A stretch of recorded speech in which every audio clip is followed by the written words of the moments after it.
Wifi signal বারবার drop করছে, speed একদমই পাচ্ছে না, এখনই আপনার টেন্ডার রাউটারটি রিসেট দিয়ে 2 মিনিটে সেটআপ করুন খুব সহজ নিয়মে। অনেক সময় রাউটারের ইন্টারনাল সেটিং এর সমস্যার কারণে এমনটা হয়। চলুন শুরু করা যাক। রাউটারের পেছনে একটি আরএসটি বাটন থাকে, সেটা 10 সেকেন্ড চেপে ধরে রাখুন। দেখবেন আপনার রাউটারটি রিসেট হয়ে গেছে।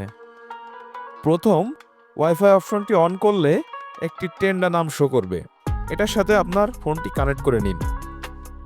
এখন এখান থেকে যে কোনো একটি ব্রাউজারে চলে যান।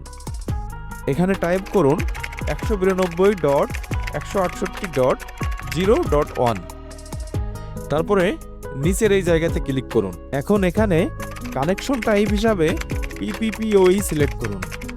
এখানে পিপিপি ইউজার নেমটি আপনার আইএসপি থেকে কানেক্ট করে নিতে হবে এবং পাসওয়ার্ডটিও কানেক্ট করে নিতে হবে। এই দুটো একদম নির্ভুলভাবে এখানে বসিয়ে দিতে হবে। তারপরে একটু স্ক্রল করে নিচে আসলে দেখতে পারবেন ওয়াইফাই নেম। এখানে ওয়াইফাই নেমটির টেন্ডার নাম মুছে একটি নাম দিয়ে দিন, আর নিচে পাসওয়ার্ড আপনার ইচ্ছা মতো বসিয়ে দিন, যেটা পরবর্তীতে প্রয়োজন হবে। ওকে, ব্যাস, আপনার রাউটার এখন নতুন করে কনফিগার করা শেষ। এখন ওয়াইফাই অপশনে গেলে নামটি শো করবে এবং তার উপরে ক্লিক করে কাঙ্ক্ষিত পাসওয়ার্ড দিয়ে কানেক্ট করে নিতে হবে। আমার লাইনটি এখন চালু।